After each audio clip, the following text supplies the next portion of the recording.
The Grandfather Paradox. In general, time travel is easily one of the first ports of call whenever paradoxes are on the table. There's just so much that can go wrong. There's such a lot of weirdness whenever the potential to bend and shape time is considered. But still, the Grandfather Paradox is one of the best known and one of the most dangerous.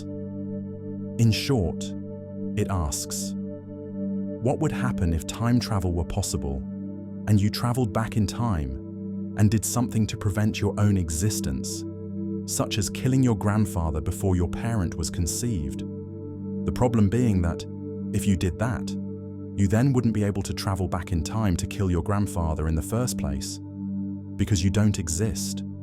All of the above will have effectively erased itself. It's a logical contradiction, a clear inconsistency within the idea of cause and effect, which is otherwise vital to how we understand the universe. The term Grandfather Paradox doesn't have a clear origin, but was popularized in science fiction and general discussion about the implications of time travel, dating back to at least the early 20th century. There have been a number of proposed solutions put forward, although one, in particular, is somewhat worrying. It could be that any action taken by a time traveler would be a part of history all along, which means you could never change events to prevent your birth because any attempt would fail, or cause an alternate series of events leading up to your existence regardless. It's probably the neatest way out of the problem, but it also implies a wholly deterministic universe where free will doesn't exist, and any semblance of choice is an illusion. Of course, right now, time travel doesn't exist, so perhaps it isn't worth fretting over. However, the profound philosophical questions are still pushed front and center, simply due to the fact that the paradox can be thought up. We can ask ourselves, is every moment predestined? Are we ever truly in control of our actions, or even our thoughts? And naturally, should we really be trying, or even hoping, to travel in time at all? The Dying Dream Paradox. You wake up, you stretch, you blink, you go about your day. It feels normal, familiar. But what if none of it is real? Not in the way you think. Not a simulation. Not a dream you'll wake up from. But something far worse. What if your entire life, every memory, every experience, everything you've ever done, has just been the last few moments of someone else? Someone who is dying. Think about it. We assume time is a straight line, that the past leads to the present, and the present leads to the future. But the mind doesn't experience time in a strict, objective way. It stretches and compresses. Moments of boredom drag on endlessly, while moments of fear, of pain, of death seem to slow down, stretching infinitely as the brain fights against the inevitable. And here's the terrifying part.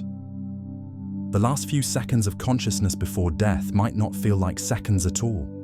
They might feel like years, decades, an entire lifetime. What if that's exactly what's happening to you right now? What if, somewhere in another reality, another timeline, another you, is lying on the cold pavement after a car crash, or fading away in a hospital bed? What if, in their final moments, their brain is creating an entire life? A desperate, final act of self-preservation. A hallucination so vivid, so complete, so absolutely indistinguishable from reality, that it becomes reality. To you, this life feels real.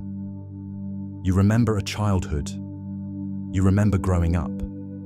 You remember everything leading to this moment. But if your past was nothing more than a creation of your dying brain, how would you know? It would feel the same. It would look the same. It would be as real as anything you've ever known. And if this is true, then you already know how this ends. Because at some point, the illusion has to collapse. The brain cannot stretch time forever. At some point, the moment of death must arrive. And when it does, what happens? Do you wake up? Do you see the world as it really is? Do you become aware of your true self? Broken, bleeding, struggling to hold on? Or does everything just stop? Does the dream simply fade? Do you fade? Or maybe, just maybe, the moment this life ends, another begins. A new dream, a new self, a new illusion, stretching across eternity, forever delaying the one thing you fear the most. Boltzmann Brains. Close your eyes for a moment. Take a deep breath.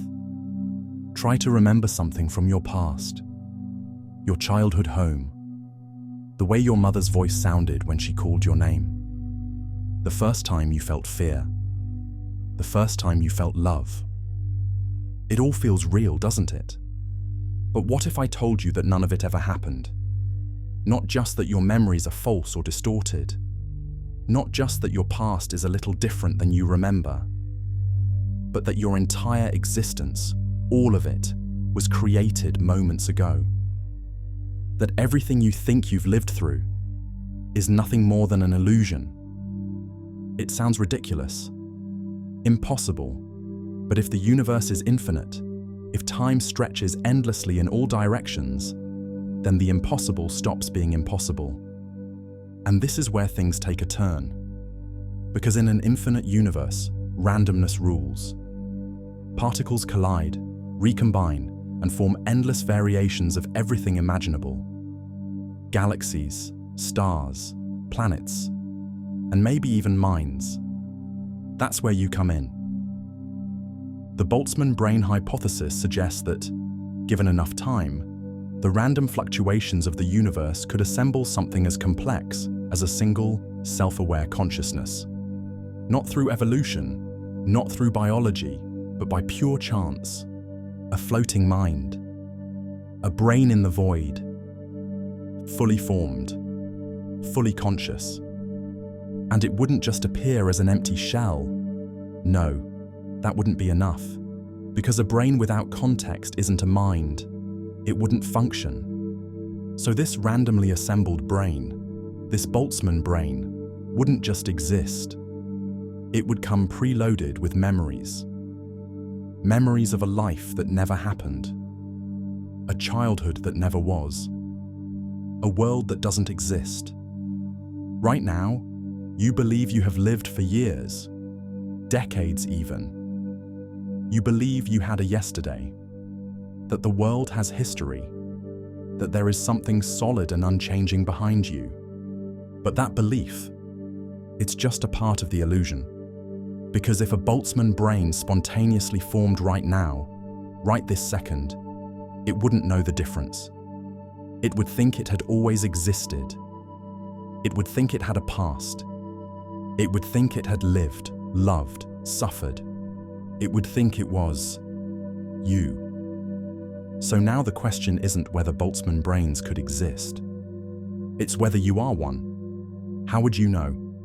You could say, but I remember my childhood. But those memories could have been fabricated the moment you became aware. You could say, but the world is consistent. But maybe that's part of the construction. A simulation built by your mind to justify itself. You could say, but I'm experiencing reality. But if a hallucination is perfect, if an illusion is flawless, how can you ever tell it apart from reality? Maybe you're real. Maybe the universe was born in a fiery explosion billions of years ago, and you emerge through a long, painstaking process of evolution. But think about this. If the universe lasts forever, then there will be far more random fluctuations than there will be structured, ordered, evolutionary events. That means there should be far more Boltzmann brains than real people. That means it is statistically more likely that you are a floating mind in an empty void than a real human in a real universe. Maybe everything around you is just an echo, Maybe your body doesn't exist. Maybe the moment you finish this sentence, the illusion will collapse and you will disappear, your brief existence vanishing just as suddenly as it began. But if that doesn't happen, then there's one final question. If you really are just a cosmic glitch, does it even matter? Imagine a ship. Not just any ship, but an ancient, legendary vessel, the Ship of Theseus, a symbol of history, a vessel that has carried warriors, philosophers, and kings. Over time, the ship begins to decay. A plank rots and is replaced, then another. The mast cracks, and a new one is installed. The sails wear down and are exchanged for fresh fabric. Years pass, decades. Piece by piece, part by part, the entire ship is slowly restored. And then one day, something unsettling happens. Not a single original piece remains. Every part has been replaced. Yet it still sails under the same name, the Ship of Theseus. But is it? Or is it something else now? Maybe you think the answer is simple. But what if, while this gradual transformation was happening, someone gathered all the discarded pieces? Every old plank, every nail, every faded sail. And what if they carefully reassembled them? Now there are two ships. One is made entirely of new parts, slowly replaced over time. The other is an exact reconstruction, built from all the original pieces. So tell me, which one is the real Ship of Theseus? Maybe the answer doesn't matter. After all, a ship is just wood and nails, right? A collection of materials, arranged in a certain way. But what if I told you this paradox isn't about a ship at all? It's about you. Think about your body. Right now, the cells inside you are dying and regenerating. Your skin sheds and is replaced. Your bones renew themselves. Even the atoms making up your body today weren't there when you were a child. The you that existed 10 years ago, gone. Every physical part of you has changed. So, are you still you? Or have you been silently replaced, piece by piece, until nothing of the original remains? And if your body is always changing, what about your mind? Your thoughts evolve. Your beliefs shift. The things you once loved, you may now despise. The fears you had as a child might seem ridiculous now. But it's not just that your thoughts change. Your memories do too. Your brain warps the past without you even realizing it. The stories you tell yourself about who you are, where you've been, and what you've done. They're not perfectly preserved facts. They're reconstructions. Altered, faded, sometimes completely invented. So let's make this even more unsettling. Imagine you meet your past self. Not a year ago, not 5 years ago, but your childhood self. Innocent, naive, untouched by the experiences that shaped you. Would they recognize you? Would they agree that you're still the same person? Or would you seem like a stranger? Someone who just happens to wear their future like a mask? And if your past self and your present self are so fundamentally different, which version of you is the real one? Now, let's take this even further. Think about the moments that define you, the happiest days of your life, the darkest nights, the choices that shaped you, the relationships that built you, the struggles that broke you. But what if your memories of those moments are wrong? What if your brain has altered them, warping details, shifting emotions, even erasing entire events? If your past self and your present self remember the same experience differently, then which version of you is the true one? What if none of them are? Because here's the most disturbing thought of all. What if you don't really exist? Not in the way you think. Maybe you are just a story, a collection of memories, beliefs, and experiences stitched together by your brain to create the illusion of a single, continuous self. But if every part of you is constantly changing, then what part of you actually stays the same? What is the core of you? If I could erase all your memories, would you still be the same person? If I could replace your thoughts, would you still be you? And if your entire identity is nothing more than a pattern of neurons firing in your brain, what happens when those neurons change? What happens when your brain, piece by piece, becomes something else?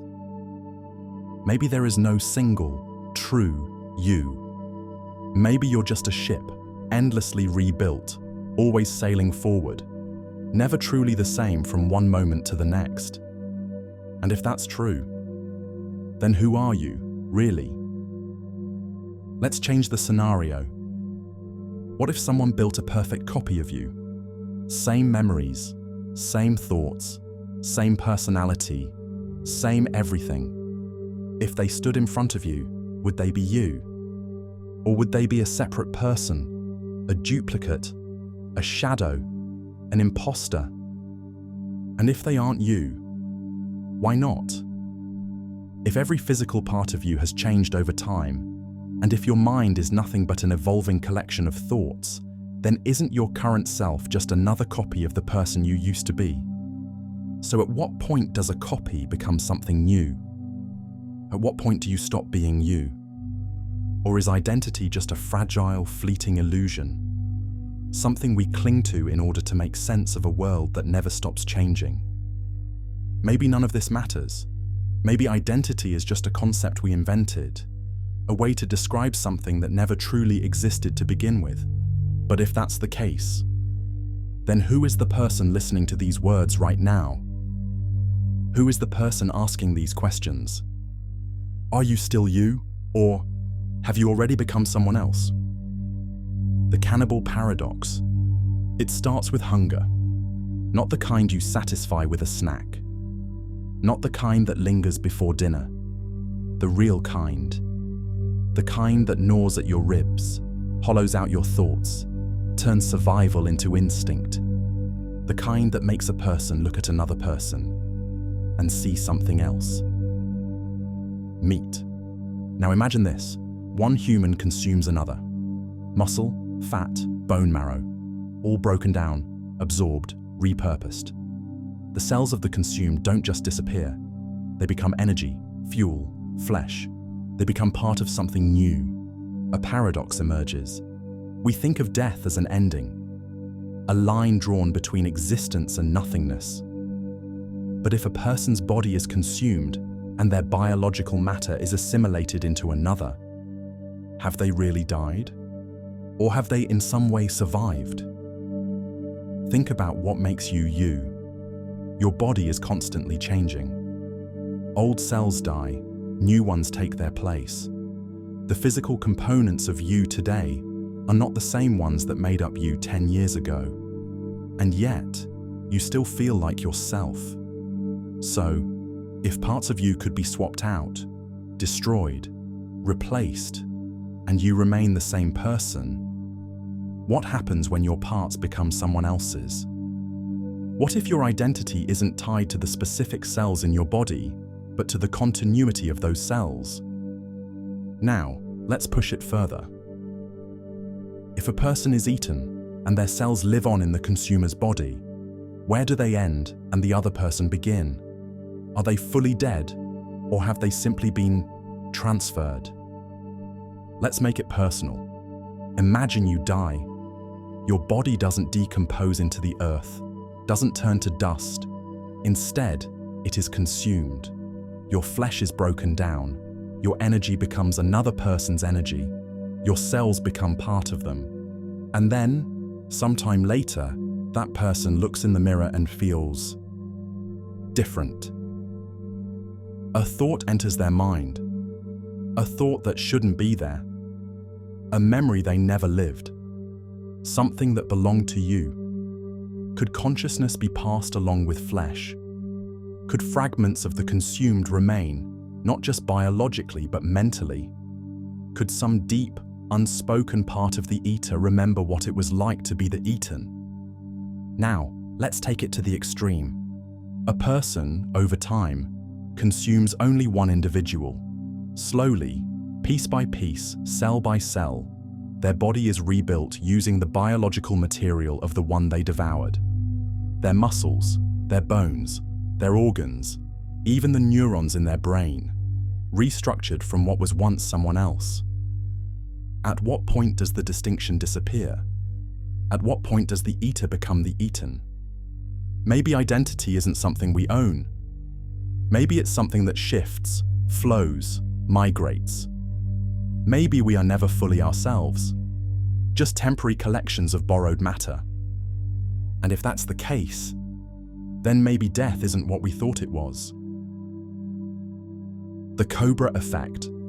Otherwise known as a perverse incentive, the Cobra Effect is traditionally related to the science of economics, although its implications are wide. And ultimately, it's due to it being a seemingly universal rule as to why it can often feel a little unsettling. The Cobra Effect is a term used to describe an unintended outcome that is the opposite of the intended outcome. It occurs when an incentive created to solve a problem ends up exacerbating that very issue due to unforeseen consequences. The phrase is said to refer to a historical incident during British rule in India.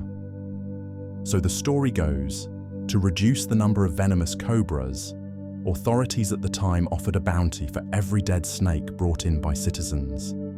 At first, it worked, but then it led to an increase in the cobra population. Why? Because people began to breed cobras in order to collect the bounty. Finally, when this was discovered and the reward was ended, the impromptu cobra breeders released their now worthless snakes into the wild, meaning that at the close, there were actually more snakes than ever. The effect isn't just about snakes, though. It represents any situation where interventions have almost inescapably negative outcomes. As well as economics, it's rooted in behavioral psychology, especially highlighting humankind's habit for social short-sightedness. As a paradox, it challenges, even rubbishes, the belief that well-intentioned policies will always have positive outcomes. Arguably the most pervasive, real-world example is the modern phenomenon of antibiotic resistance. Ever since they were introduced, antibiotics have proven essential for treating infections. But today, their overuse has led to the emergence of antibiotic-resistant bacteria, rendering once life-saving drugs increasingly ineffective. We also face similar dilemmas with the emergence of artificial intelligence, where algorithms designed for good might perversely optimize for harmful outcomes. Elsewhere, analysts worry about how cash injections can eventually distort markets. Environmentalists ponder if conservation efforts could actually harm ecosystems. Public health officials debate whether certain campaigns inadvertently promote risky behaviors. Overall, the Cobra Effect shows our always limited ability to accurately predict what will happen in a complex system. It warns us that even the most well-meaning actions can have dire results if we don't fully understand every aspect they touch upon. All in all, it's a seeming fact of life that can leave you feeling quite powerless. The Bootstrap Paradox. The Bootstrap Paradox has proven a head-scratcher of the highest order for decades. The term perhaps came to prominence following the publication of sci-fi writer Robert A. Heinlein's 1941 short story, By His Bootstraps. In it, a man travels back in time and gives himself the knowledge necessary to invent the time machine he used to travel back in time. More broadly, the paradox also takes its name from the expression to pull oneself up by one's bootstraps, implying a self-contained process, and usually an impossible action. In general, then, the paradox refers to any situation where an object or piece of information is sent back in time and becomes trapped in an infinite cause and effect loop, wherein it has no discernible origin.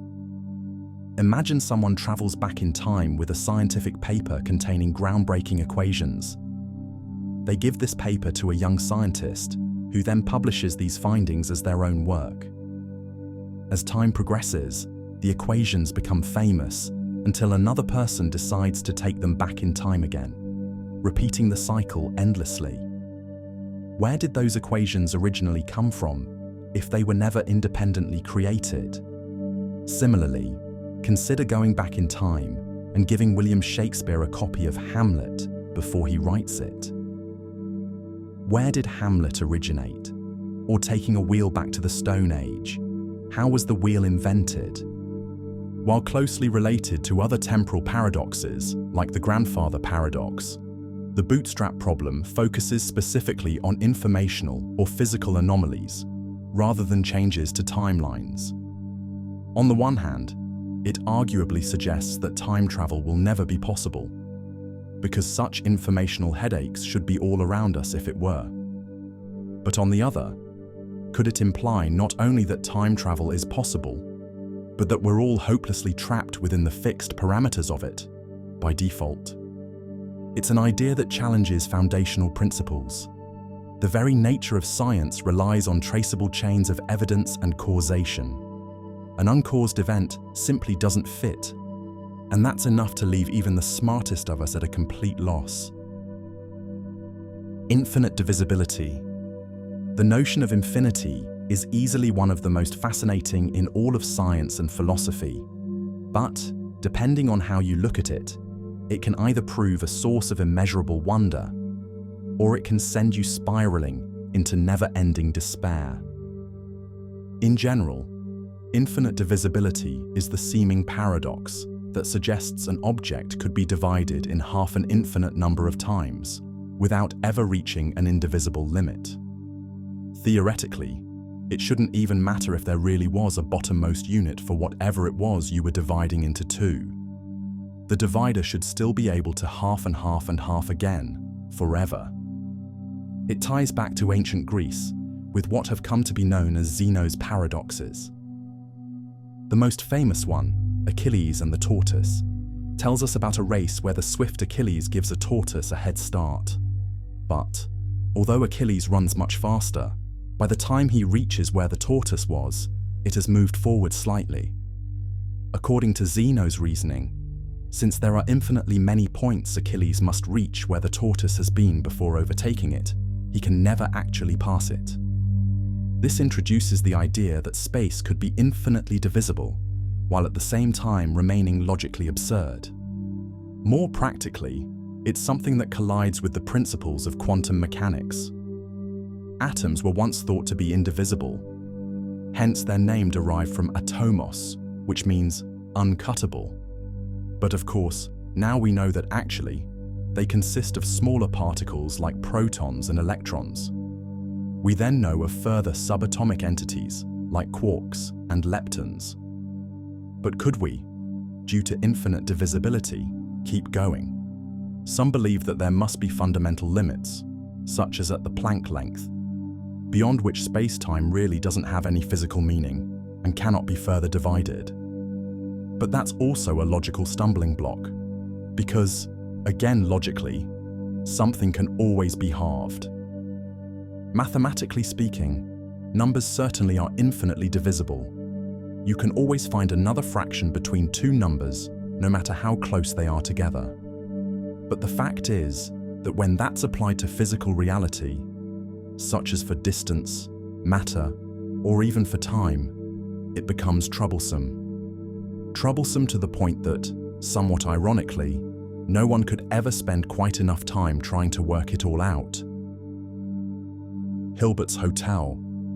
At the other end of the scale to infinite divisibility, there's Hilbert's hotel. This is an imagined hotel with an infinite number of rooms. Such a place should always have space for new guests, but at the same time could reasonably be described as being always full. On the one hand, every room is occupied. On the other, the hotel can still accommodate more travelers, which is mind-bending, even to begin with. But it goes deeper still. Consider the role of the Hilbert's hotel manager. Their establishment is already infinitely full, but someone new arrives. They can accommodate them by quite simply asking everyone who's already staying at the hotel to move one room along. Room 1 moves to room 2. Room 2 moves to 3, and so on forever. The new guest takes the newly vacant room 1. Even though it seems like there should be no space left, there always will be an infinite amount of space to offer. The hotel wouldn't even buckle if an infinite number of guests turned up at its door, or an infinite number of planes flew in carrying an infinite number of guests who all needed a room, or an infinite number of planes flew into an infinite number of airports, and so on. This particular representation is attributed to one David Hilbert, a German mathematician who's said to have first voiced it in the mid-1920s. But there are a number of other similar models, including Borges' infinite library, created by the Argentine writer Jorge Luis Borges for his 1941 short story, The Library of Babel.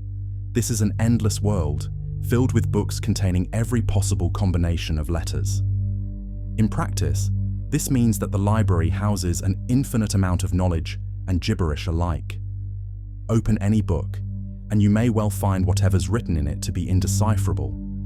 But equally, you might find one word that makes sense, or one sentence, one paragraph. And ultimately, in amongst all the nonsense, there should also, inevitably, be every possible arrangement of letters to convey meaning. There will even be many, technically infinite, works of literary genius.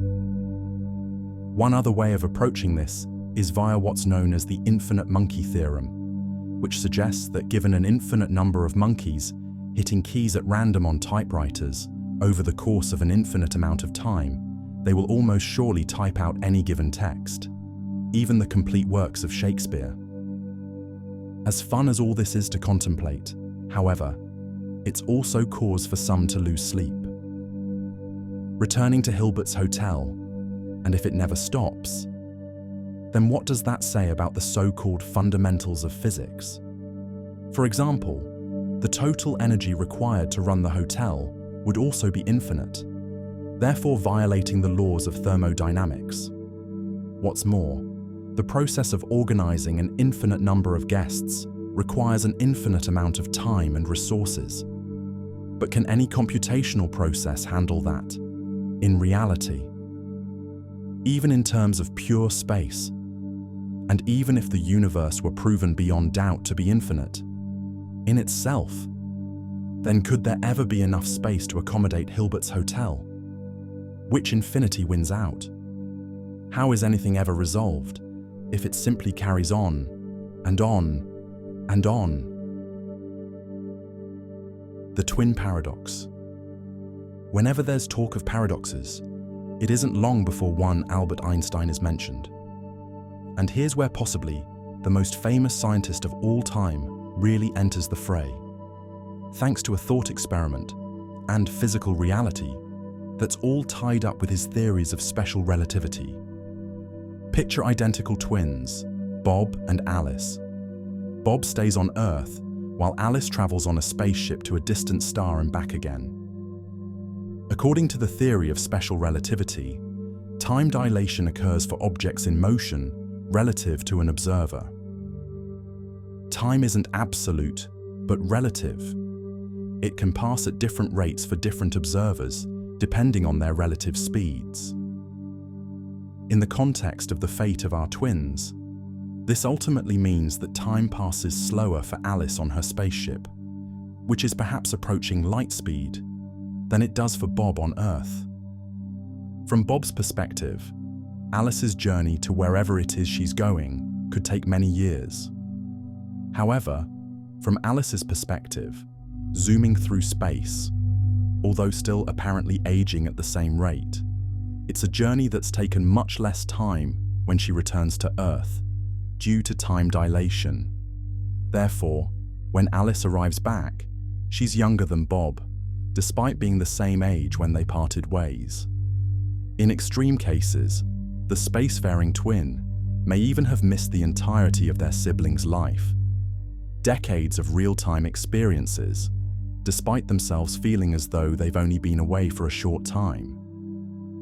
While this perhaps isn't a paradox with any immediately terrifying practical implications, it is still something that can feel deeply unsettling. It can evoke existential unease because it shows that our most basic understanding of reality, time itself, isn't universally consistent. It doesn't flow the same for everyone or everything, which is something like having the cosmic rug suddenly pulled from under your feet. Of course, there are some implications for space travel too. The twin paradox raises questions about the effects of long-duration space travel on astronauts. Technologically speaking, we are still a long way from this stage. But if humans ever were capable of moving between stars, then the effects of time dilation could very quickly ruin any sense of a link or continuity from one world to another. It's one way, in particular, that our species would intrinsically change if we ever did launch off of Earth for good. Schrödinger's cat. Along with the Fermi paradox, Schrödinger's cat is a prime example of a complex theoretical concept that has really caught on in the wider world. It's another that science fiction loves to delve into. And, by now, it's a well-known setup, but let's recap. First, we have our cat, but the cat is then placed in a sealed box along with a radioactive atom. The atom has a 50% chance of decaying within an hour, triggering a mechanism that will release poison and kill the cat. But here's the thing. According to quantum mechanics, until the box is opened and the state of the atom is observed, the atom exists in a superposition of states. This means that it's both decayed and not decayed at the same time. And, as a result, the cat is also in a superposition of states. It's both alive and dead simultaneously. That is, again, until the box is opened and the fate of the cat is observed. The above is a famous thought experiment designed by the Austrian physicist Erwin Schrödinger in 1935. Legend has it, during a conversation with Albert Einstein. It illustrates a paradox of quantum mechanics. Ideas on quantum superposition suggest that any given particle only becomes that particle when it is observed. That, before it collapses into itself, it can exist in multiple states. But what does that mean as to its true nature? The paradox highlights many things. 1. A fundamental problem in quantum mechanics of how and when a quantum system collapses, transitioning it from a superposition of states to a single, definite state. 2. It challenges our classical understanding of reality itself, suggesting that objects are wholly indefinite and therefore much more complex and mysterious than we currently understand. And 3. Some interpretations of Schrödinger's cat suggest that consciousness plays a role as well. For example, if we weren't conscious to observe, then what, if anything, would happen next? This, in turn, raises questions about the nature of consciousness and its relationship to the physical world. And ultimately, whenever you find yourself doubting even your most inherent physical experiences, even your most inbuilt thoughts and intuitions, then that can be a pretty scary place to be. The Sorites Paradox. Also known as the paradox of the heap, the Sorites Paradox is a philosophical puzzle that deals with vagueness and the problems it presents. In its most popular form, it revolves around a heap of sand. If you have your heap of sand and remove one grain at a time, then at what point does it stop being considered a heap? Conversely, if you add one grain to another, then another and so on, then when do your grains become a heap? The word Sorites derives from the Greek for heap, but this is about more than just sand. It showcases how the imprecision of language can lead to logical absurdities. Sticking with sand for now, the key issue is that there seems to be no clear answer. because one grain of sand never makes much difference. However, we know intuitively that there must be some point at which we'd no longer consider our collection of grains to constitute a heap, or vice versa. In another variation, it's known as the Boltzmann Paradox, because at what point does a man with a gradually decreasing number of hairs become bald? Either way, it exposes problems in defining terms where there are borderline cases without sharp boundaries. Whenever there is vagueness present, which, in truth, is most of the time, because so much of language and so many of our communication methods are ultimately up to interpretation. For scientists, and indeed for anyone interested in precision, the Sorites Paradox is concerning because many scientific concepts rely on clear definitions and thresholds. For example, a boiling point. But if such points are merely vague constructs when you really think about them, without any truly inarguable before and after moment, then it becomes extremely challenging, or even impossible, to establish facts. From another point of view, the Sorites Paradox challenges the concept of gradual change. In fields like biology or psychology, where categories, like illnesses or mental health conditions, often exist along continua without clear dividing lines. The problem forces us into sometimes difficult conversations about classification systems, about how to differentiate and therefore diagnose between one medical complaint and another, for example. Similarly, it's a paradox that might be applied to decisions over law and order, right and wrong, justice and injustice. It has an effect over social sciences such as demographics, over finance and money, where pennies and cents eventually do make pounds and dollars, over education and the question of precisely when someone is qualified enough to fulfill a certain role. In all cases, the categorization criteria can seem arbitrary, and yet it will inevitably carry significant implications. Be that for research, medical treatment, policy making, funding approval. The list is endless, and that's why the Sorites Paradox is a source of constant concern and even fear. The Omnipotence Paradox.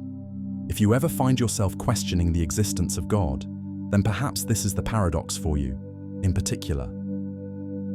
The Omnipotence Paradox poses a fundamental challenge to the concept of an omnipotent being or creator.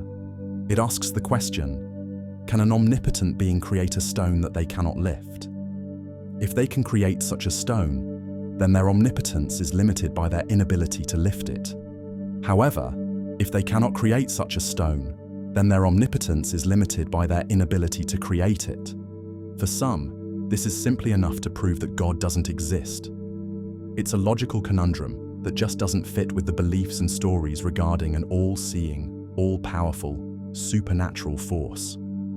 However, the majority of scientists aren't necessarily even thinking about the problem from the point of view of some kind of supreme being. Instead, this is a seemingly irrefutable puzzle that asks some pretty tricky questions about the nature and limitations of power, with a potentially wide-reaching and even existential impact. Consider humankind's long-running bid to develop a theory of everything in physics. In short, it boils down to an attempt to finally explain reality in full, to leave nothing unknown, and to reach a rule that can, and will, explain every possible occurrence. But even in our wildest dreams, is that ever really achievable? The Omnipotence Paradox could suggest that no, it isn't. It could imply that logic itself has limits, which is a potential death knell to scientific inquiry in general. It then poses questions about whether we can ever fully comprehend or explain our universe using reason alone. Since reasoning seems capable of leading us into contradiction, at best, that's a headache for scientists. At worst, it's the realization that nothing ever actually matters. The Omnipotence Paradox also throws a seemingly irretrievable fly into the ointment for any future technology predictor or advanced civilization forecast. With the Kardashev scale, probably the most well-known measure of its type, there's always, theoretically, another level above. If one entity rules over this reality, then another rules over theirs, and another over theirs, and so on, indefinitely. But essentially, in everyday life, this is a paradox to prove that nothing is ever entirely complete, completely correct, or fully under control. There will always be a logical way to ruin it. And this inescapable lack of control can feel deeply unsettling. Quantum immortality. To put it mildly, we know that quantum mechanics is strange. Dial down far enough into the fabric of reality, and most of the rules we rely upon to make sense of the macro world basically crumble and self-destruct. But, and even with that as a backdrop, theories on quantum immortality are enough to really shake you up. Here, we're at a meeting point between thought experiments like Schrödinger's cat, which serve to highlight how there are multiple states at the quantum level, and what's known as the many worlds interpretation. First put forward in 1957 by the US physicist Hugh Everett III, the many worlds interpretation is a particular understanding of the multiverse. It says that every possible outcome of every quantum event does actually occur in a separate universe. This means that there are an infinite number of universes, and also implies that each one of them houses a different version of you. Typically, it's imagined by picturing that in one universe, you wore a blue shirt today instead of a red one. In another, you ate an orange instead of an apple. However, it goes much deeper. In the more traditional understanding of life, the universe and everything, we know that we all will die at one point in the future. Death is an inevitable part of life. But, through the prism of many worlds, perhaps it isn't. Quantum immortality is a controversial and highly speculative hypothesis, but in simple terms, it implies that for every potentially fatal event, there's a branch of reality where the person that's suffering that event survives. In fact, there should be multiple branches of reality where they survive, and only one where they die. At first, this seems like it should be a good thing. We know that various fields of science are busily trying to achieve immortality, so that we really can live forever, even in this particular timeline. But quantum immortality also presents some major ethical dilemmas. First, there's a somewhat unsettling loss of human narrative at play. Our lives, as we typically understand them, are built around key moments which are essentially bookended by the most key moments of all: birth and death. But, if true, quantum immortality removes the latter and arguably changes what it means to be human. Even more worryingly, however, scientists and philosophers have before mused that quantum immortality could lead to a belief that none of our actions in the here and now have consequence, a highly dangerous notion. Equally, turn the potential paradox on its head, and we might just as well label quantum immortality as a quantum prison, as an overriding construct to reality that no one can ever escape from, which in turn leads to deep-rooted questions about the nature of free will, and about whether it ever really exists at all. Roko's Basilisk. Perhaps no other paradox has generated quite as much modern controversy as this one has. So much so that it's now something of a cornerstone for contemporary ideas on science and technology. Roko's Basilisk is a thought experiment that emerged from the online community Less Wrong, a forum for discussing future tech topics, and especially artificial intelligence. Roko refers to the original poster on the forum, while the basilisk is a nod to a legendary beast, king of the serpents in mythology, that's said to kill anyone who looks into its eyes. In essence, Roko's basilisk is a hypothetical scenario involving an all-powerful AI that comes into existence in the future. This AI is supremely dedicated to achieving its goals and ensuring its own creation, as it's predicted, in general, that many AIs will be. But now's when things get scary.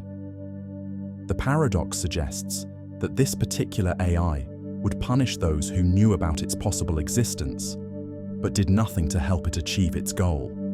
In other words, just by knowing about this potential AI godlike entity, the Basilisk, you might be at risk of future retribution unless you make it a reality. And naturally, as soon as talk of Roko's Basilisk comes up, then those involved are aware of it and, theoretically, are at risk unless they act. The circular nature of Roko's Basilisk reportedly inspired panic in some who read the original post, and discussion of it was even banned on Less Wrong for a number of years. As such, it's been variously described as a dangerous thought experiment, as it implies that even our own thoughts aren't safe in the face of the rise of AI, that we'll one day be so totally at the mercy of machines that we'll be inescapably punished, even tortured, for past actions or inactions that we could and can do very little about. It might also be labeled as an information hazard, as it is theoretically information that's hazardous to know. More broadly, the Basilisk has been compared to Pascal's wager.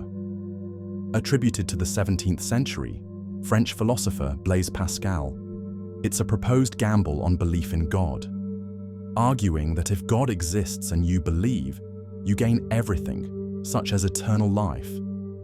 But if you don't believe and God exists, you lose everything, via eternal damnation. So logic says that it's best to live as though you do believe, just in case. Unsurprisingly, Roko's Basilisk is by no means the only AI-centric paradox out there, either. Another especially troubling example is the paperclip maximizer.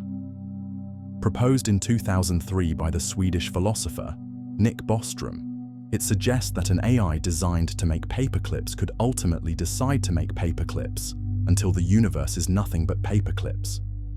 Or it could deem it best to make paperclips out of the atoms inside us, the otherwise useless humans, as per its one-track perspective. The dark forest. With the dark forest hypothesis, we at once have a potential solution to another paradox, the Fermi paradox, and the outline for a separate paradox relating to cause, effect, action, and intent.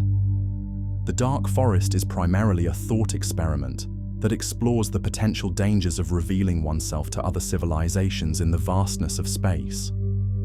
It was proposed by the Chinese science fiction writer Liu Cixin in his novel, The Dark Forest, the second installment in a trilogy starting with the three-body problem. The theory is based on the premise that the universe is a dark forest, where every civilization is a hunter with a weapon, lurking in the shadows, trying to avoid detection. Or at least, that's what every successful civilization is doing. The reason for this is simple. If a group reveals its existence by emitting signals or engaging in any other activities that can be detected by others, then it is immediately putting itself at risk of being attacked and destroyed. As there's no room for trust or cooperation in the dark forest, any civilization that is discovered by another is assumed, by them, to be hostile and must therefore be eliminated. This leads to a chilling conclusion. The only way for a group to survive is for them to remain hidden and silent. And, as a result, the dark forest is now a leading, potential solution to the Fermi paradox, which asks, where are all the aliens? Clearly, there are a number of reasons why many are scared by this. It suggests that the universe is simply a much more dangerous place than may have we ever imagined. That it's a cold and unforgiving wilderness where only the most paranoid and ruthless can survive. But also, because we know that, via radio communication and even probes such as the Voyagers, humankind has before actively sought to make its presence known, then it implies that we've already sealed our own doom. that there's no rowing back from the actions we've already taken. Finally, though, some interpret the dark forest as being indicative of the pitfalls to human nature itself. In any situation, not just with regard to hypothesized alien contact, we project our own behavior onto others and assume that they'll act as we do. To some degree, it might be viewed as a positive mindset, but ultimately, for so long as there's even the possibility for a negative, destructive, or even fatal outcome, then that's what will happen time and time and time again. In short, while no one asked to be in the dark forest, no one can escape it either. The Barbershop Paradox. In the story, Uncle Joe and Uncle Jim are walking to the barbershop. They explain that there are 3 barbers who live and work in the shop: Alan, Brown, and Carr, and some or all of them may be in. We are given 2 pieces of information from which to draw conclusions. Firstly, the shop is definitely open, so at least one of the barbers must be in. Secondly, Alan is said to be very nervous, so that he always brings Brown with him wherever he goes. Now, according to Uncle Jim, Carr is a very good barber, and he wants to know whether Carr will be there to shave him. Uncle Joe insists that Carr is certain to be in, and claims that he can prove it logically. Uncle Jim demands this proof. Uncle Joe gives his argument as follows. Suppose that Carr is out. We will show that this assumption produces a contradiction. If Carr is out, then we know this. If Alan is out, then Brown is in, because there has to be someone in to mind the shop. But we also know that whenever Alan goes out, he takes Brown with him. So as a general rule, if Alan is out, then Brown is out. The 2 statements we have arrived at are incompatible, because if Alan is out, then Brown cannot be both in, according to one, and out, according to the other. There is a contradiction, so we must abandon our hypothesis that Carr is out and conclude that Carr must be in. Uncle Jim's response is that this conclusion is not warranted. The correct conclusion to draw from the incompatibility of the 2 hypotheticals is that what is hypothesized in them, that Alan is out, must be false under our assumption that Carr is out. Then our logic simply allows us to arrive at the conclusion: if Carr is out, then Alan must necessarily be in. Raven's Paradox. The philosopher Carl G. Hempel, in his 1965 essay, Studies in the Logic of Confirmation, brought to light a central paradox in the scientific method as it is commonly understood. The problem is with inductive reasoning, and Hempel's example was as follows. Suppose you see a raven and you note that it is black. You say, that raven was black. Sometime later, you notice a couple more ravens, and they also are black. What a coincidence, you remark. Those ravens are black too. Time goes by, and you see many more ravens, and it happens that all the ravens you see are black. This is beyond coincidence, you might reasonably think. And with the instincts of a good and observant scientist, you form a hypothesis. All ravens are black. This is a deliberately simplistic example, but it lays bare what the first step in the scientific method, commonly understood, really amounts to. One makes observations and forms an inductive hypothesis. The next step, of course, is experimentation to confirm or refute the hypothesis. And it is here that the trouble occurs. In a case like this, experimentation amounts to observing as many ravens as possible and confirming that they are all black. Now it is impossible, even in principle, to observe every raven, for many no longer exist. Many do not yet exist, and it is conceivable that there are creatures one would also wish to call ravens that exist in inaccessible places, such as other planets. There are always limits to an experimental apparatus, even if the apparatus is just a matter of observing as many ravens as possible to check their color. Nonetheless, we feel justified in saying that each new observation of a black raven tends to confirm the hypothesis, and in time, if no green or blue or otherwise non-black ravens are observed, our hypothesis will eventually come to have the status of a natural law. But is this logical? Note that, logically put, our hypothesis, all ravens are black, has the form of a conditional, that is, a statement of the form, if A, then B. In short, we are saying that if a given object is a raven, then that object is black. According to the laws of logic, a conditional is equivalent to its contrapositive. That is, a statement of the form, if A then B, is equivalent to the statement, if not B, then not A. For example, the statement, if I live in Denver, then I live in Colorado, is logically equivalent to the statement, if I do not live in Colorado, then I do not live in Denver. This rule of logic is incontrovertible. Our hypothesis, all ravens are black, therefore has the equivalent form, all non-black things are non-ravens. Or more precisely, if an object isn't black, then it is not a raven. Consequently, if every sighting of a black raven confirms our hypothesis, then every sighting of a non-black non-raven equally confirms our hypothesis. I look at my shirt, it's blue, and it is not a raven. Confirmation, my hypothesis that all ravens are black is strengthened. My coffee cup is red, more confirmation. The grass is green, the sky is blue. My computer is grey, my dog is white. All confirming the hypothesis, all ravens are black. Silly, isn't it? Isn't it? But by the laws of logic, if I accept inductive hypotheses and confirmation by experiment, then every observation except one that refutes my hypothesis confirms it, even if it is totally irrelevant. The Crocodile Paradox, a paradox that toys with the limits of logic, predictions, and self-fulfilling prophecies. Imagine this. A crocodile, lurking by a riverbank, has seized a helpless child, ready to make a meal out of them. The mother, desperate to save her child, pleads with the crocodile for mercy. But the crocodile, ever the trickster, decides to strike a deal, one that's sure to test the boundaries of reason. The crocodile, rather fond of a wager, says to the mother, "I will return your child, if and only if you can correctly predict whether or not I will return your child."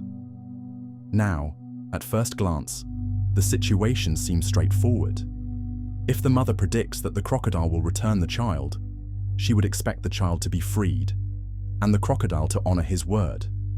Simple enough, right? But there's a twist. The crocodile is a creature of cunning, and he set up a scenario where no matter what the mother predicts, it seems that she's doomed. Let's break it down. The mother's first instinct is to predict that the crocodile will return the child. Seems reasonable, doesn't it? But hold on. If the crocodile does, in fact, return the child, he would be honoring the prediction. But then, that creates a problem. The original agreement was that if the mother predicts correctly, the child should be returned. However, if the crocodile returns the child after the mother predicted that outcome, it would mean she guessed correctly.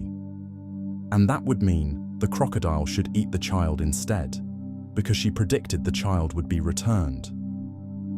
Are you following this so far? It's a messy web of logic. Now the mother considers another possibility. What if she predicts that the crocodile will eat the child? If she's wrong, and the crocodile returns the child, then that would fulfill the wager, and she would have guessed incorrectly, which should mean the crocodile eats the child. But if the crocodile eats the child, then that would make her prediction true, which means the crocodile would need to return the child to fulfill the bet. Here's where the paradox truly kicks in. No matter how she frames her prediction, she's stuck in a loop of self-contradictory reasoning. if she predicts the child will be returned, the crocodile can either honor the bet by eating the child, if he returns the child, or break the deal and eat the child to claim she was wrong. If she predicts the child will be eaten, she runs into the same paradox. The crocodile cannot win, no matter which way he turns. The beauty of this paradox lies in its self-referential nature. Both options create a situation where the crocodile is caught in a catch-22. If he does one thing, he violates the conditions of the deal, and if he does the other, he violates the same agreement. It's as if the crocodile has constructed a trap for himself, one where neither action can truly honor the bet without violating the very premise of the deal. But here's the real kicker. In the midst of the crocodile's confusion, the mother sees the flaw in his logic. While the crocodile is lost in thought, debating whether to return the child or eat him, the mother takes action. Seizing the moment of uncertainty, she grabs her child and escapes, leaving the crocodile paralyzed by his own paradox. What does this tell us? The Crocodile Paradox isn't just a story about a crocodile and a mother. It's a tale that highlights the flaws in reasoning when self-referential loops get involved. In this case, the paradox arises from the interplay between prediction and consequence. The crocodile's challenge wasn't just in fulfilling the wager, it was in navigating the very nature of the bet itself.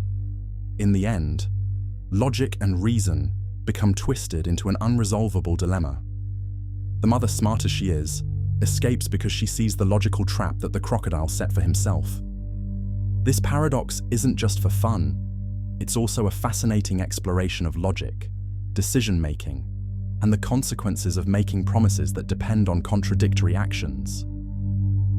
It's also a great example of how language and contracts can sometimes lead us into paradoxical situations.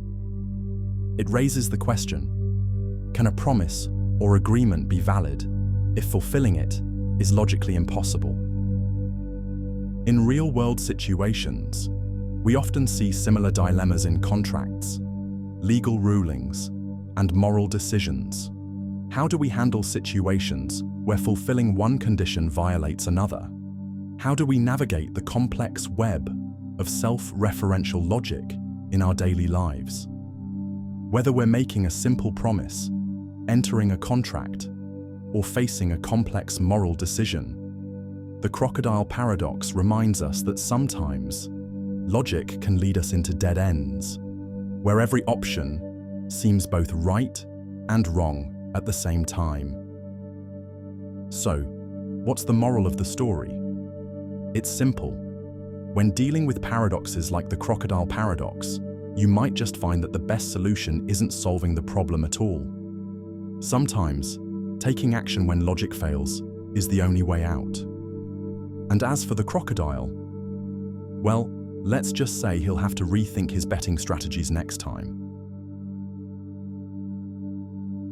The paradox of the court is a fascinating legal dilemma that goes back to ancient Greece and challenges our understanding of contracts, promises, and logic. The story begins with the philosopher and sophist, Protagoras, who is famous for his contributions to philosophy, rhetoric, and education. One day, Protagoras took on a pupil named Euathlus, a young man eager to learn the law. Now Protagoras, ever the shrewd thinker, struck a deal with Euathlus. He would teach him the art of law, but since Euathlus was poor and could not pay up front, they came to an agreement. Euathlus would pay Protagoras a fee, but only once he had won his first court case. It seemed like a fair arrangement. Protagoras would teach Euathlus, and once Euathlus had entered the legal world, he would settle the debt with the proceeds of his first legal victory. In theory, everyone wins. But there's always a catch, isn't there? After completing his studies, Euathlus, now fully trained in the art of law, decided not to practice it. he didn't want to take on any cases at all. Perhaps he had second thoughts about the legal profession, or maybe he simply had no interest in fighting battles in the courts. Whatever the reason, Euathlus never took a case. His decision not to practice law meant that he would never have an opportunity to win that elusive first case, and therefore he would never have to pay Protagoras. Naturally, Protagoras was upset. He had fulfilled his part of the deal by teaching Euathlus, and yet the payment he was promised remained as elusive as ever. Protagoras had invested his time and energy into educating his pupil, and now he was left without any form of compensation. Determined to get his due, Protagoras decided to take legal action. He took Euathlus to court, hoping to force him to pay the fee. Here's where things get interesting, and where the paradox arises.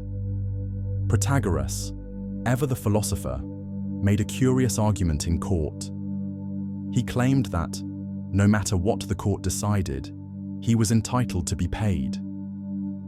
If the court ruled in his favor, and Euathlus was ordered to pay, then that would mean Protagoras would win the case, and therefore Euathlus would have lost his first case, which would mean that he should have to pay. In other words, if Protagoras won the case, the condition for Euathlus to pay would be satisfied. But the twist is that if Euathlus won the case, then the condition for Protagoras to be paid would still be met. The court would recognize that Euathlus had indeed won his first case, and according to the original agreement, that meant he should now pay Protagoras for his education. Either way, Protagoras argued, he was entitled to his fee. Euathlus, however, had his own clever reasoning. He countered with a paradox of his own. Euathlus argued that if Protagoras won the case, then Euathlus would have lost his first case. The agreement clearly stated that he only owed Protagoras if he won his first case. So, if the court ruled in favor of Protagoras, Euathlus would not have won his first case, meaning he would not have to pay. But there was a second layer to Euathlus's argument. If Euathlus won the case, then the court would recognize that Euathlus had won his first case, which would mean that, according to the agreement, he would not have to pay until he had won a case, which, in this case, he already had. Therefore, Euathlus would be free from paying. So, in the end, both men had perfectly reasonable arguments, each one logically valid and seemingly unassailable. Protagoras' position was that, whichever way the court ruled, he should be entitled to the fee, because the terms of the agreement were being fulfilled no matter what happened. But Euathlus's argument was just as compelling. If Protagoras won, then the payment condition would not be met. And if Euathlus won, then the payment condition would also not be met. Now, let's stop for a moment to appreciate just how complex and absurd this situation has become. The contract, intended to be simple and straightforward, has turned into a paradox that no court could resolve without violating the terms of the original deal. In a sense, the contract itself has created an irreconcilable conflict, one that cannot be solved through simple legal means. Logic, rather than guiding the outcome, has become a trap for both parties. In real-world situations, this paradox raises important questions. How should courts handle contracts that create contradictions or self-referential loops? When an agreement becomes logically unsolvable, what should be the role of the law in enforcing it? And more fundamentally, can promises and contracts ever truly account for all possible outcomes? What makes this paradox so compelling is that it challenges our understanding of how rules, agreements, and expectations should operate in the legal realm. It exposes the flaws in relying on simple logical reasoning to resolve complex situations. It asks us to reconsider how we approach the very concept of contract law. In fact, this paradox also has broader implications beyond the courtroom. It invites us to reflect on the nature of obligations and responsibilities in all areas of life. Can we be held accountable for things that, by their very nature, are impossible to fulfill? And what happens when an agreement creates a situation where it's impossible for either party to win? For Protagoras and Euathlus, the outcome of the case is uncertain, because the very nature of their agreement has led them both into a situation where there is no clear resolution. It's as if the court is trapped in a loop, unable to break free from the contradictions that the agreement itself has set in motion. In the end, what happens? The case probably goes unresolved, as the court cannot find a solution that satisfies both sides without violating the conditions of the original agreement. But the true resolution comes from the fact that the paradox itself highlights the limits of human reasoning and the challenges we face when we try to apply logic and fairness to complex situations. This is the true power of the paradox of the court. It forces us to confront the messy, contradictory nature of our own reasoning and decision-making. Sometimes, the best we can do is recognize the paradox for what it is, and let go of the idea that logic alone can always provide a neat and tidy solution. And in the end, perhaps that's the most important lesson of all. The potato paradox is a quirky, surprising conundrum that challenges our intuitive understanding of percentages, weight, and change. It involves a simple situation: a farmer, a sack of potatoes, and a curious observation. But, as with all paradoxes, the result defies our expectations and reveals the complexity of seemingly straightforward scenarios. Imagine a farmer who has a sack of potatoes weighing 100 kilograms. At the outset, he notes that these potatoes are 99% water. This is a perfectly normal observation for fresh potatoes, which contain a high water content. The farmer's sack of potatoes, at 100 kilograms, has 99 kilograms of water and 1 kilogram of solid material, the non-water portion of the potatoes. So far, so good, right? Now the farmer decides to leave the sack outside, hoping to let the potatoes dry out slightly. His intention is to remove just a little bit of water from the sack. Perhaps he thinks that by drying them out, he'll reduce the water content enough to make them a bit less soggy, but still keep the potatoes useful. After some time, he comes back to check on his sack, and he observes something that takes him by surprise. When he checks again, the sack now weighs only 50 kilograms, and the potatoes are now only 98% water. This reduction in weight surprises the farmer, as he would have expected the potatoes to weigh more, given that they were only slightly dehydrated. How could a small reduction in the water content lead to such a dramatic weight loss? At first glance, this seems completely counterintuitive. After all, the farmer only dehydrated the potatoes just slightly. So why does the sack now weigh only 50 kilograms? The answer lies in how percentages work and in the way the weight is distributed between water and solids. Let's break this down step by step to understand why this result is correct. When the sack weighs 100 kilograms and the potatoes are 99% water, the breakdown is simple. 99% of 100 kilograms is water, which equals 99 kilograms. The remaining 1% is solid material, which amounts to 1 kilogram. So at the beginning, the sack of potatoes consists of 99 kilograms of water and 1 kilogram of solid material. Now let's consider the farmer's goal. He wants the potatoes to be 98% water instead of 99%. The solid material in the potatoes, however, remains constant. It doesn't evaporate or disappear. The solids still weigh 1 kilogram. So, When the farmer successfully dehydrates the potatoes, the weight of the water decreases, but the weight of the solid material stays exactly the same. Now, the weight of the solid material makes up a larger percentage of the total weight. To understand the new total weight, let's express the situation mathematically. In the new scenario, the potatoes are 98% water, which means that the remaining 2% of the weight is solid material. We know that the solid material weighs 1 kilogram, so we can set up a simple equation to find the total weight of the sack after dehydration. Let's call the new total weight of the sack W. Since the solid material now accounts for 2% of the total weight, we can express this as solid material weight equals 0.02 times W. We know the solid material weighs 1 kilogram, so we can set this equal to 1 kilogram. 1 equals 0.02 times W.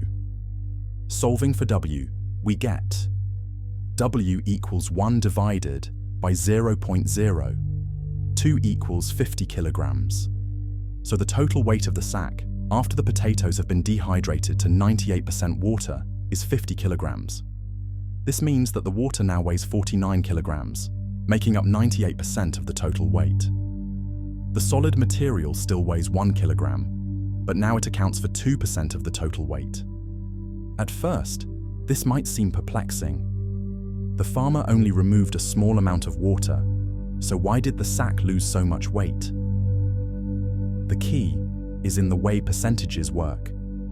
The water content initially accounted for 99% of the weight, and even though the farmer only reduced the water content slightly, it caused the solid material to take up a much larger percentage of the total weight. As a result, the total weight dropped significantly. When the potatoes were 99% water, the solid material was such a small fraction of the total weight, only 1%. But after dehydration, that solid portion became 2% of the total weight. In other words, the reduction in the proportion of water caused the solid material to represent a larger portion of the total weight, which made the overall weight of the sack appear much smaller than expected. The potato paradox reveals an interesting and often counterintuitive outcome. While the farmer only removed a small amount of water from the potatoes, the change in the percentage of water relative to the solid material caused the total weight of the sack to decrease drastically. This paradox highlights how percentages can be misleading when applied to situations where the overall total weight is changing in complex ways. This paradox is not just a quirky math problem. It's a reminder of how our intuition can sometimes fail when we deal with proportions, especially in situations that involve drastic shifts in percentage-based distributions. The real lesson of the potato paradox is that small changes in one part of a whole can lead to large changes in the total when percentages are involved. In the end, the farmer may have learned a valuable lesson about percentages, water, and potatoes, but he also learned that sometimes reality doesn't always match our expectations. The liar's paradox has been around for centuries, posing a tantalizing puzzle about self-reference, truth, and logic. It's the kind of paradox that has fascinated philosophers, mathematicians, and logicians alike, as it seems to defy the basic laws of reasoning. The most famous example of the liar's paradox comes from the statement, "This statement is false." If the statement is true, then it must be false, as it claims. But if it's false, that means it must be true. This creates a logical loop with no clear resolution, a contradiction that seemingly cannot be resolved. Over the years, many variations of the liar's paradox have been explored, but one of the most intriguing modern versions comes in the form of the Pinocchio paradox. Imagine, for a moment, that Pinocchio, the famous wooden puppet whose nose grows whenever he lies, is standing before you.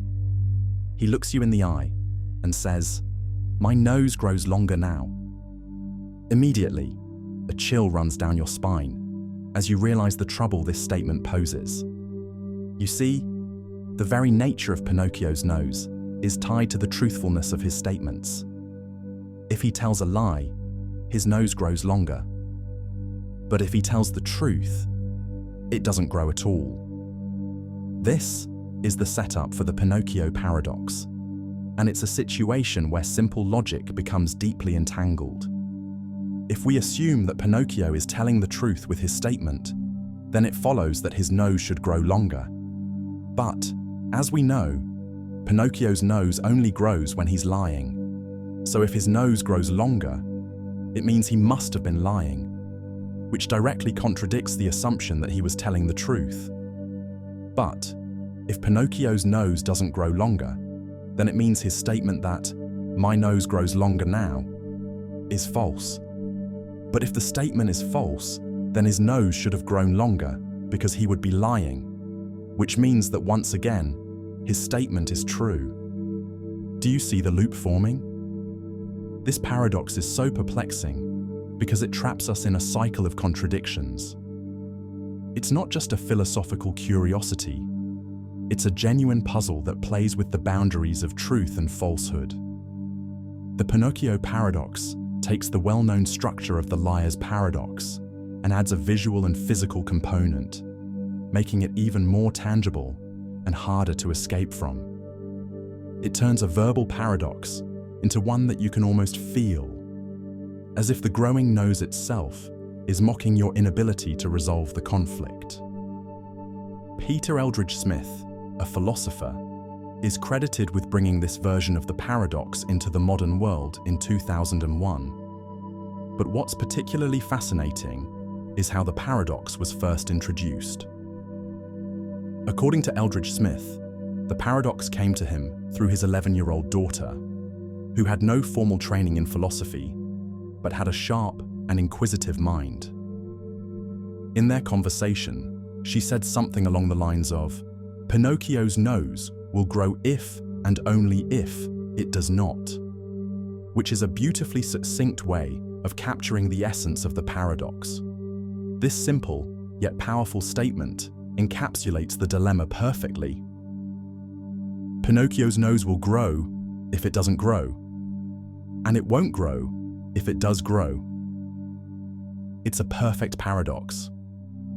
But this paradox isn't just an intellectual puzzle for philosophers to ponder in their ivory towers. It has real-world implications too. The Pinocchio Paradox forces us to confront the limitations of our logical systems, particularly when dealing with self-referential statements. It asks us to consider the reliability of our reasoning when faced with contradictions that can't be easily resolved. These types of paradoxes also show how the structure of language and logic can sometimes lead us into situations where traditional rules of truth and falsity break down. As we wrestle with the Pinocchio Paradox, we realize that it challenges more than just our understanding of truth. It challenges our very understanding of how truth functions in a world full of contradictory statements. It forces us to ask questions about the nature of language, communication, and logic itself. Can a statement be both true and false at the same time?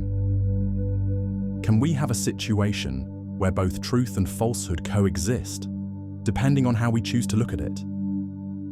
These questions may seem abstract, but they have real applications in fields ranging from computer science to law to ethics, where self-referential statements are common and can lead to deeply complex situations.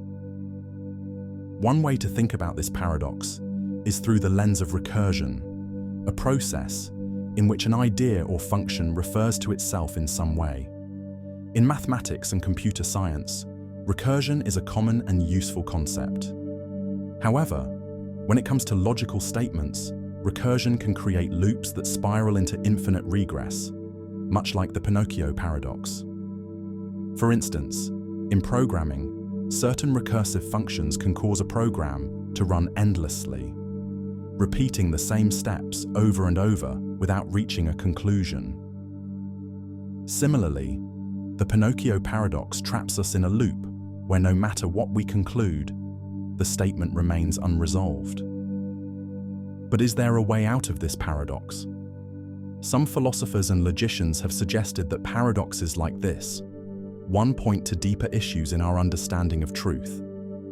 They argue that in certain cases, we might need to abandon the strict rules of classical logic and adopt a more nuanced approach, such as paraconsistent logic, which allows for contradictions to exist without invalidating the entire system. In this view, the Pinocchio paradox becomes a valuable tool for exploring the limits of our logical frameworks and for testing the boundaries of what we consider to be true or false. Another interpretation of the Pinocchio paradox could involve looking at it from a more metaphorical or psychological perspective. Pinocchio's nose could symbolize the tension between self-awareness and self-deception. When we are faced with a paradox, especially one that involves a contradiction between what we know to be true and what we think should be true, we are forced to confront our own cognitive biases and limitations. In this sense, the Pinocchio paradox could serve as a reminder that truth is not always as clear-cut as we might like it to be, and that sometimes we need to accept ambiguity and uncertainty in our reasoning. Ultimately, the Pinocchio paradox remains an excellent example of how a simple narrative can open up profound questions about logic, truth, and self-reference. It's a paradox that not only plays with our understanding of language, but also forces us to rethink the very nature of truth itself. Just as Pinocchio's nose grows when he lies, this paradox grows in complexity the more we try to resolve it. And in the end, it may just be that the paradox itself is the point. The very process of grappling with the contradictions is what leads us to deeper insights about reasoning and the limits of our logical systems. Imagine you're holding a postcard in your hand, and on one side of the card, written boldly, is the statement.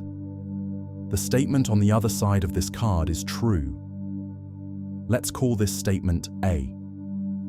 Now, you turn the card over, and on the other side, it reads, "The statement on the other side of this card is false." Let's refer to this as statement B. At first glance, the situation might seem simple enough. But as you begin to think about the truth or falsity of these statements, something strange begins to happen. You start to realize that trying to assign any kind of truth to either statement A or statement B leads you straight into a paradox, a tangled mess of contradictions that can't be resolved by conventional logic. Let's break it down and see why. If you assume that statement A is true, then according to the words on statement A, statement B must also be true. But if statement B is true, then statement A must be false, because statement B explicitly says that the statement on the other side, statement A, is false. But this is already a contradiction. If statement A is true, then statement B must be true. But statement B says that statement A is false. So, we end up in a loop of conflicting truths. On the other hand, if you assume that statement A is false, then the statement on the other side of the card, statement B, must also be false. But if statement B is false, then the statement it makes, that the statement on the other side is false, must itself be a lie. So, for statement B to be false, statement A must actually be true. Now we're back to the original problem, where if statement A is true, then statement B must be true, which once again brings us to the contradiction. In essence, whether you start with the assumption that statement A is true or false, you end up at an impasse. Each statement seems to rely on the truth of the other, but the truth of one contradicts the truth of the other. It's a paradox, a situation where no matter how you analyze it, you can't come to a consistent conclusion. This paradox is actually a variation of the classic liar paradox, which has baffled philosophers and logicians for centuries. The liar paradox itself is simple. A person says, "This statement is false." If the statement is true, then it must be false. But if it's false, then it must be true. This creates a logical loop with no clear resolution. The card paradox, as it is now known, was first articulated by the British logician Philip Jourdain in the early 1900s. He proposed it as a simple thought experiment to highlight the problems of self-referential statements and the limitations of classical logic. What makes this version of the paradox particularly interesting is its visual component, the physical turning of the card, which gives the paradox a tactile, real-world feeling that's easy to picture and understand, even for those who don't have a background in formal logic. In a way, the card paradox invites us to rethink how we approach statements and truth. We typically think of truth as a fixed concept, something that can be neatly categorized as either true or false. But paradoxes like the card paradox suggest that truth isn't always as clear-cut as we might want it to be. In the case of self-referential statements, like the ones on the card, trying to assign a definitive truth value leads us into contradictory territory, where the very framework of truth seems to collapse in on itself. The paradox also raises interesting questions about language and meaning. The words on the postcard are self-referential. They refer to each other. Statement A refers to statement B, and statement B refers to statement A. This kind of circular relationship between statements can create complex situations where the truth of one statement depends on the truth of another, leading to logical impasses. In the broader world of logic, this kind of paradox is used to explore the limits of systems of reasoning. It has applications in areas like set theory, where paradoxes like Russell's paradox, discovered by Bertrand Russell in the early 20th century, show that certain self-referential sets cannot exist without leading to contradictions. It also has implications for the philosophy of language, where philosophers consider how language functions in the world, and whether it can truly capture the complexities of meaning without leading to such contradictions. In a more practical sense, paradoxes like this one challenge the way we make decisions and construct arguments in everyday life. If we allow contradictions to slip into our reasoning, especially when we rely on self-referential statements, we risk making decisions based on faulty logic. This could be dangerous in fields like law, science, and ethics, where clear distinctions between true and false are essential to sound reasoning. In fact, some thinkers suggest that paradoxes like the card paradox are more than just intellectual curiosities. They highlight the need for more sophisticated ways of thinking about truth. Some propose systems of logic, such as paraconsistent logic, that allow for contradictions to exist without collapsing the entire system. These kinds of non-classical logics could offer ways to resolve paradoxes like this one by allowing for a truth that isn't purely true or purely false, but exists in a more nuanced space. But for now, the card paradox remains a vivid reminder of the complexities of truth and language. It forces us to confront the limitations of our thinking and recognize that, in certain cases, logic doesn't always have a neat and tidy answer. Sometimes, all we can do is appreciate the paradox for the puzzle it presents and acknowledge that, at least in some cases, the truth may be elusive and contradictory. Imagine that you're about to set off on a simple walk down a street. The goal is straightforward: reach the other end of the street.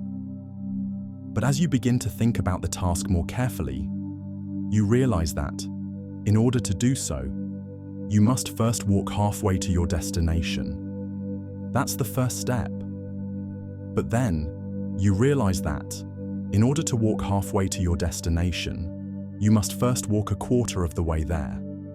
And before that, a 1/8 of the way there.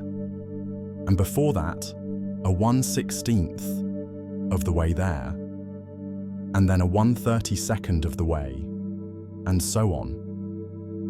It sounds simple, right? But here's where it gets interesting. In order to make any progress at all, you must first perform an infinite number of smaller tasks. First, you walk half the way, then a quarter, then an 1/8, then a 1/16, and the sequence never ends. As you continue breaking the task down, you're dividing each part into smaller and smaller fractions, each of which can be halved again, endlessly. This creates an infinite series of steps that you must take before you can even complete your walk. Now, you might think that the total distance is somehow finite, and that all these steps will eventually add up to the full length of the street. But that's where things get even more perplexing. No matter how small the part of the journey you're considering, you can always halve it to create another task. The process of halving can go on indefinitely, without ever actually reaching the end of the street. The only way to ever stop the halving process would be to claim that the very first step, half the distance, doesn't exist at all, that it has no length whatsoever. But if that's the case, you can't even begin the journey in the first place. What's happening here is that you're faced with a paradox. You're attempting to complete a task that requires an infinite number of steps, and in a mathematical sense, you can never actually finish. This paradox is a classic example of something known as Zeno's paradoxes, named after the ancient Greek philosopher Zeno of Elea. One of Zeno's most famous paradoxes is known as the Dichotomy Paradox, which is essentially what we're looking at here. Zeno's paradox presents an intriguing question about motion and infinity. On the surface, it suggests that if you must perform an infinite number of tasks in order to reach your destination, then you can never complete the journey. But of course, this is clearly not true in the real world. We do, in fact, walk down streets every day, even though, according to this paradox, we shouldn't be able to. So what gives? The answer lies in the concept of limits, which was formalized in calculus centuries after Zeno's time. While it's true that the series of smaller steps you must take is infinite, the total distance adds up to a finite number. Mathematically, the sum of all these halving steps converges on a finite distance. In other words, although you're performing an infinite number of tasks, the total work that needs to be done to complete the journey is actually finite. You'll eventually reach the end of the street because the infinite series of smaller steps doesn't add up to infinity. It adds up to a fixed distance. This understanding was a major breakthrough in mathematics, but it still doesn't completely erase the paradox. The paradox forces us to confront our intuitive understanding of time, space, and motion. It challenges us to think about how we experience reality versus how we can describe reality in mathematical terms. In the real world, we walk down streets all the time, completing infinite tasks without even thinking about it. But in the abstract world of mathematics, where every step must be accounted for, we face the strange idea that it seems impossible to move forward at all. In a sense, the Dichotomy Paradox presents a dilemma about how we understand tasks, motion, and time. If each task can be divided infinitely, then how can anything ever be completed? But we know from experience that despite the infinite number of steps, we do actually finish our walk down the street. The paradox serves to highlight the tension between abstract mathematics and real-world experience. It forces us to question what it means to complete a task. and how we conceptualize infinite processes in finite terms. In practical terms, Zeno's paradoxes show us that infinity is a concept that doesn't always align with how we experience the world.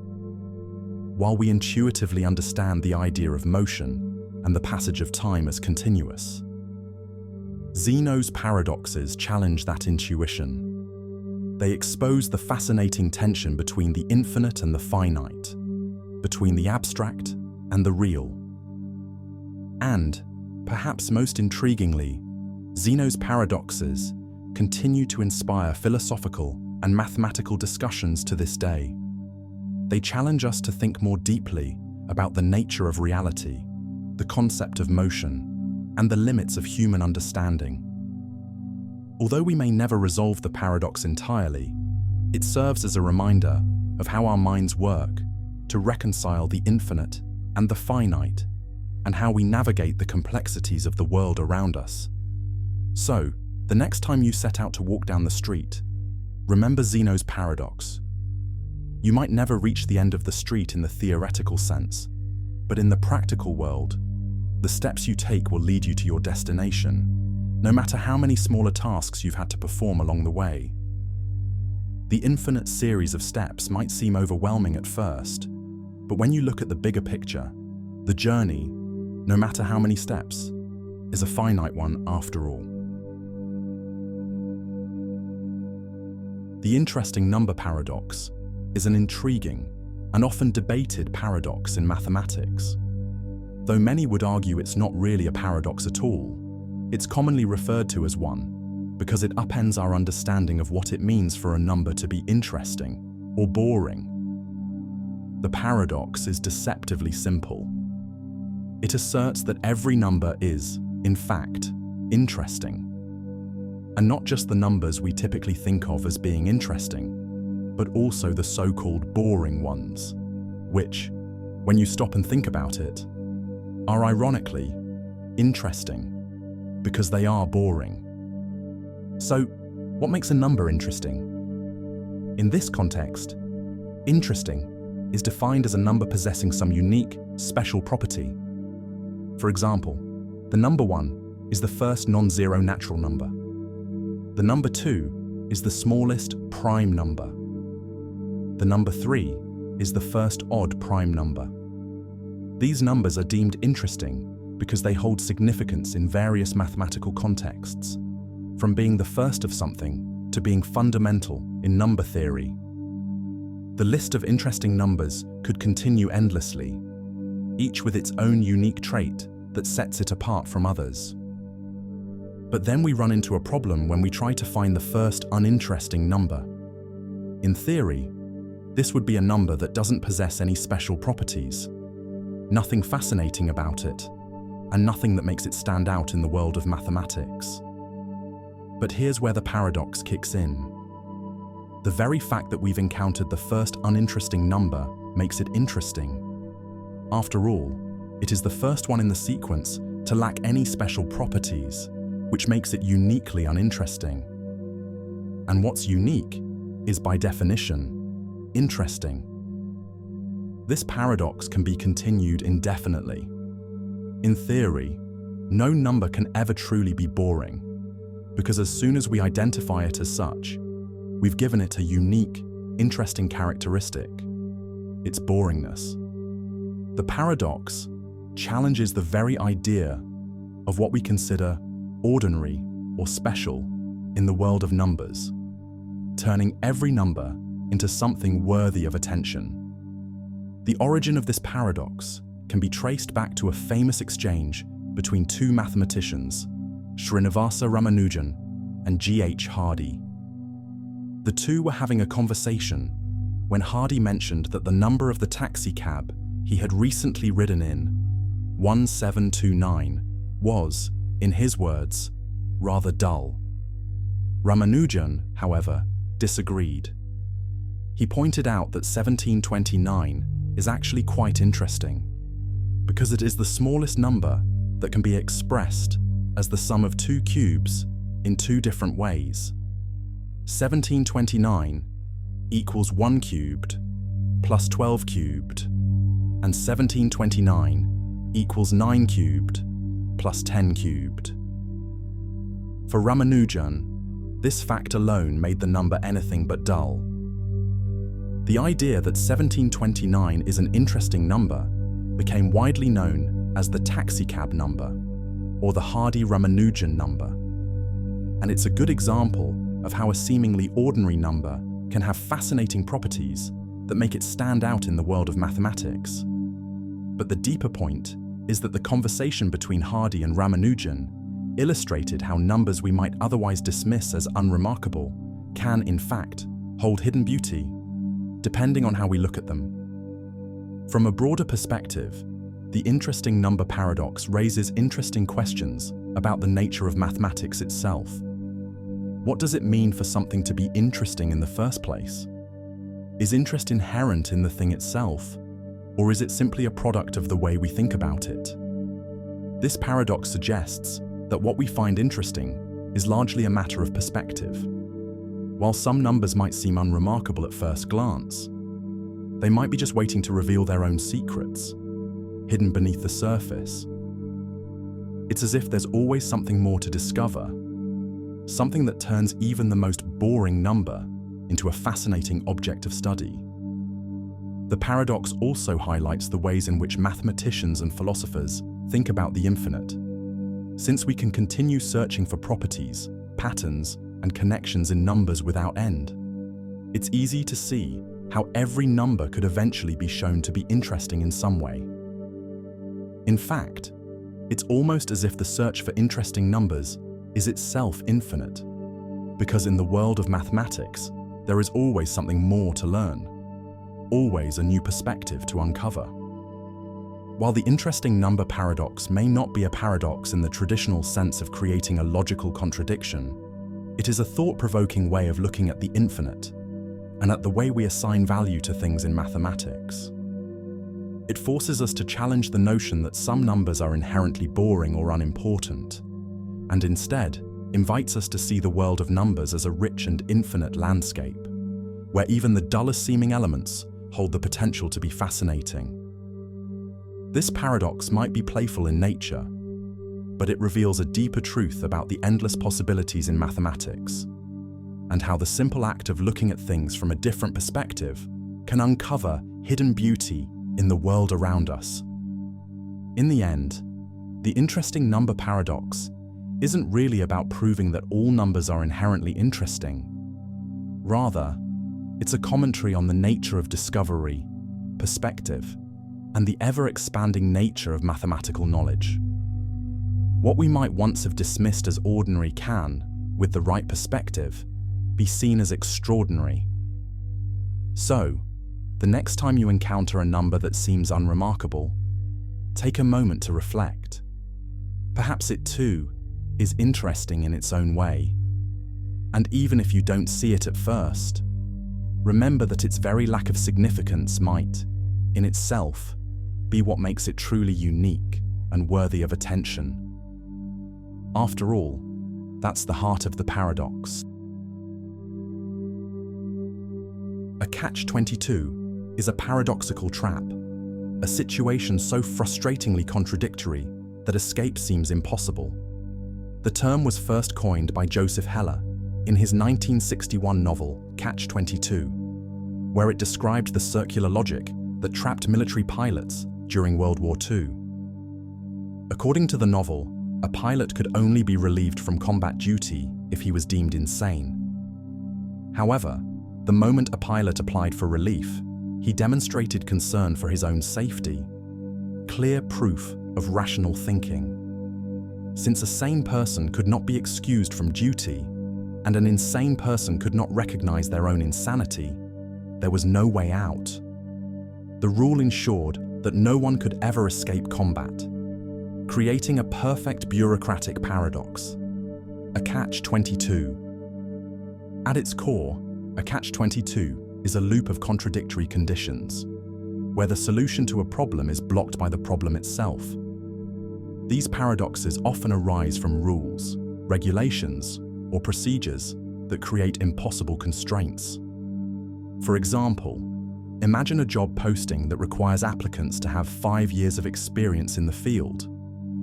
But the only way to gain that experience is by getting a job in the field in the first place. If all jobs have the same requirement, no one can ever qualify. It's a paradox. You need the job to get experience, but you need experience to get the job. Another common example is the frustrating logic of financial lending.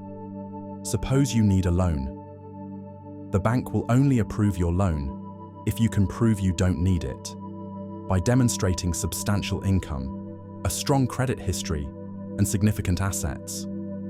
But if you had all those things, you wouldn't need the loan in the first place. The very reason you need help is the reason you're denied help. This kind of paradox creates a maddening cycle that feels like running on a treadmill. You move, but you get nowhere. Catch-22 situations often arise in bureaucratic or legal settings, where inflexible rules contradict themselves and create absurd obstacles. A famous real-world example comes from the legal system. In some countries, to apply for asylum, you need to be physically present in that country. But entering the country without proper documentation is illegal. This means that refugees cannot apply for asylum without breaking the law, and they cannot enter legally without asylum. The system has trapped them in a loop where every option is blocked by another rule. Beyond law and bureaucracy, catch-22s show up in everyday life. Imagine a person seeking mental health treatment. They might be told, to access therapy, you need to prove that your condition is serious. But if they are struggling too much to fill out the required paperwork, they may be told they are not making enough effort to qualify. Similarly, in social settings, a common catch-22 occurs when someone is looking for romantic relationships. You'll only find love when you stop looking for it. But if they stop looking for it, then by definition, they won't be trying to find it. The paradox makes it seem like the only way to succeed is by not trying at all. One of the more sinister connotations of the catch-22 concept is that it can be deliberately used to enforce power. In some situations, those in control create arbitrary rules that make it impossible to escape or resist oppression. For example, a corrupt government might claim to support free speech, but then label any criticism of the government as illegal. Citizens are free to speak, unless they say something the government disapproves of, in which case they are punished. This kind of paradox is not just frustrating, it's a method of control, ensuring that those trapped within the system can never challenge it. The reason catch-22s feel so maddening is that they trap people in an endless cycle of frustration. Unlike other paradoxes that are abstract thought experiments, catch-22s are deeply embedded in real life, where they can shape everything from employment and finance to law, relationships, and freedom. They expose the absurdity of rigid systems and force us to confront the contradictions in the rules that govern our lives. In the end, the only way to win a catch-22 is often to step outside the system entirely, by finding a loophole, rewriting the rules, or, as Heller's characters do in catch-22, embracing the absurdity of the situation. Whether it's through clever thinking, luck, or sheer defiance, escaping a catch-22 requires bending or breaking the logic that created the paradox in the first place. And sometimes, that's easier said than done. This paradox is known as the Richard Paradox, a self-referential twist in logic that exposes the strange inconsistencies that can arise in mathematical definitions. It starts with a seemingly simple idea. The English language has only 26 letters, and therefore, there are a limited number of phrases that can be written using fewer than 60 letters. Since numbers can be defined using words, This means that only a finite number of positive integers can be described using phrases under 60 letters long. However, the set of positive integers is infinite. There are more numbers than there are possible descriptions of numbers. This means that some numbers must be left out, existing without a short enough definition. Now comes the tricky part. If there are numbers that cannot be described in under 60 letters, then there must be a smallest number among them. This is where the paradox strikes. Consider the phrase, the smallest positive integer not definable in under 60 letters. This phrase is only 57 letters long, yet it claims to define a number that cannot be defined in under 60 letters. If it truly describes a number, then that number is now definable in fewer than 60 letters, contradicting its own claim. On the other hand, if the phrase does not define a number, then there must still be a smallest number that cannot be defined in under 60 letters. But we just defined it. The paradox loops endlessly, creating a contradiction where a number must exist, yet cannot exist at the same time. This paradox is an example of self-referential logic. Much like the liar's paradox, this statement is false. It exposes how language and definitions can create contradictions when applied to mathematics.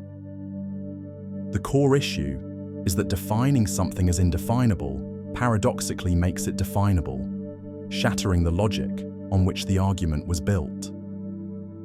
Variations of this paradox have influenced the philosophy of mathematics, particularly in discussions of formal systems and the limits of self-referential statements. It highlights deeper questions about how we describe numbers, how language interacts with logic, and how definitions themselves can sometimes unravel under scrutiny. The Richard paradox, like many great paradoxes, forces us to think carefully about the limits of meaning, definition, and mathematical truth.